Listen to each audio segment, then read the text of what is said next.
Bickley and Marotta. Bickley and Marotta mornings. Arizona sports. The local sports leader. Bickley Blast. It's easy to grin when your ship comes in and you have the trade market beat, and it's fantastic when demand exceeds supply, but the Diamondbacks learned a painful lesson on Thursday. Selling usually sucks when you've arrived at baseball's trade deadline.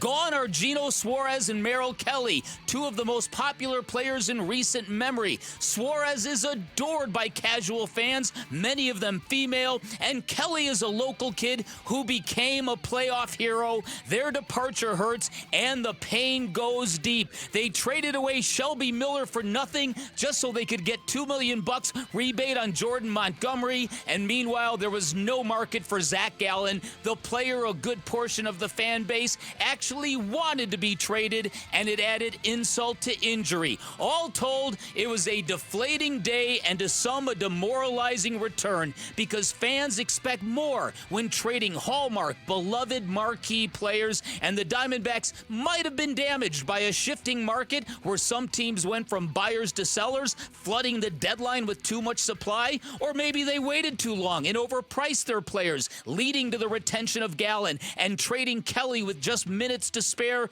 or maybe selling off rental players always leads to disappointment. Either way, the Diamondbacks thought they'd be hanging a banner or two in 2025, and they ended up waving the white flag instead, and so the biggest party in baseball will go on without us, and that simply sucks. All right, today's Bickley Blast brought to you by my great friends at Chapman BMW. Make luxury attainable. Find them online at chapmanbmw.com. So a day that was deflating, and I think it's deflating by definition. I think when you are pure sellers at the trade deadline, it means that you have had a very bad baseball season. And when you have to trade a Geno Suarez and a Merrill Kelly, that is going to leave a mark. And when you end up having to give away Shelby Miller to get out from $2 million of Jordan Montgomery. Now, there's still some tentacles to that trade, depending on what Shelby Miller may or may not do with the Brewers. But all told, and then retaining Zach Gallen, I don't think it's anything that anybody wanted. I think that deep down, Zach Gallen is probably looking forward to resetting, maybe in a real competitive situation. Maybe. But, I mean, I'm not going to sit here and say I don't understand the fans that, A, are upset that the players were traded in the first place, or B, about the return. This is there's nothing concrete about it. And I know the Diamondbacks got good grades from those who grade trades in real time for the return they were able to get, especially in the Kelly deal with the 3 pitching prospects coming from Texas. But you can't, baseball trades, you can't grade them for years. Oh, no, it's impossible. But let's go down the road of, all right, what if they did nothing? And nothing changed in the second half of the season, and these players said, you know what, we want to come back and give it another shot. Yeah. There's no guarantee that the Diamondbacks would be any better next year. No. Yeah, listen, I'm not arguing that point. I think the Diamondbacks did exactly what they needed to do. Absolutely. I totally agree. I am an advocate that they needed to sell off some assets and get some prospects and try to hit reset with something different. As I said in McCollum I wrote today, as I said earlier today, for whatever reason, this team that we had prior to the trade deadline was a bad mix. Whoever is to blame or who was ever at fault, collectively it was a bad mix, particularly for this manager. And they had to do what they did.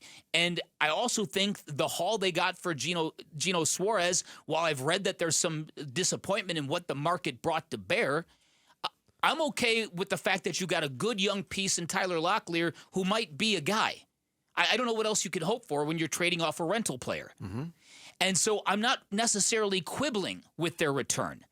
It's just the whole thing. The season has been a debacle. The trade deadline, the rumors started really early for this baseball club. It obviously took a chunk out of this team.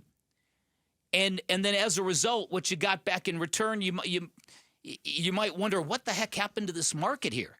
So I think more than anything, it's just deflating because you had to say goodbye to two guys that fans really gravitated to.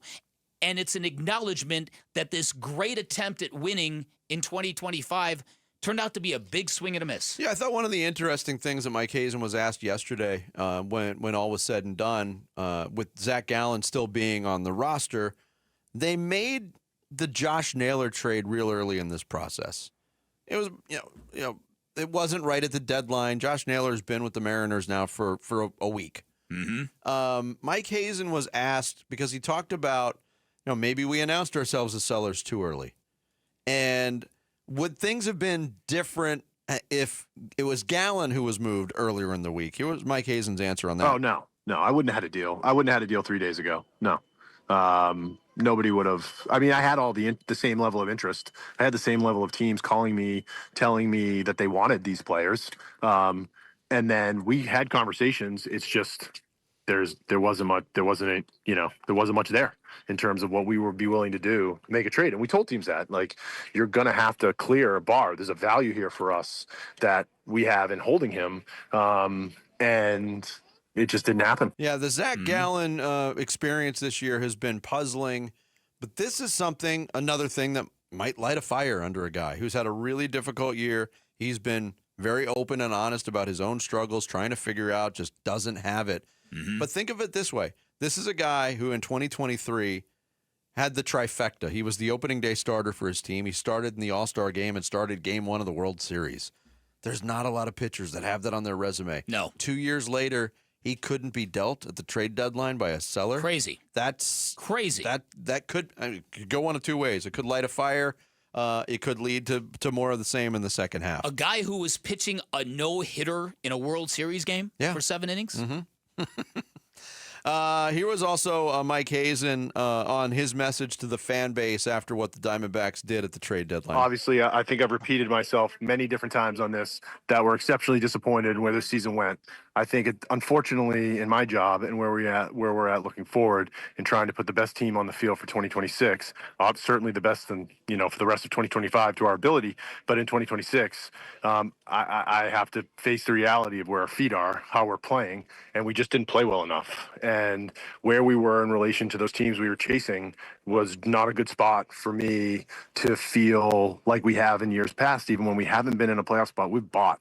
Unfortunately, this team wasn't playing at a caliber or way that I felt the same. And I have to make those decisions. And, if that those baseball decisions don't always align with what I know the fans want to see, and I respect that, and we understand, and I don't do that lightly.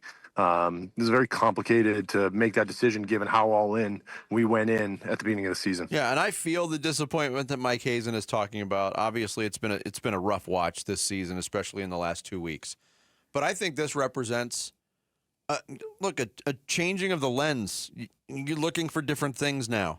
And Mike Hazen talked about Jordan Lawler getting ramped up in his rehab, he's going to get some time at Reno. But for much of the remainder of this schedule, we should see Jordan Lawler playing third base. Yeah. Under a different circumstance than the first time he was up. And he did not look ready for Major League Baseball when he was called up. But he was also sprinkled in games for a team that was that had expectations, that was contending for a playoff spot.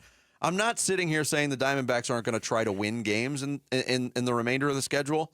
They are. It's going to be much tougher because there's young players.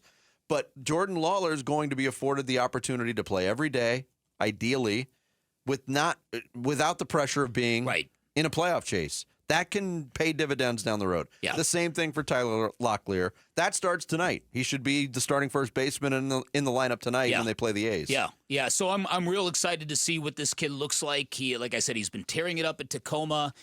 He made some serious swing adjustments from what I read, and you even heard Mike Hazen say the same thing. And if you find the first baseman of your future, there will be no questioning the Geno Suarez trade. True. Thanks for watching Bickley and Marotta. Click to see the latest Bickley Blast and hit the button in the middle to subscribe to Arizona Sports.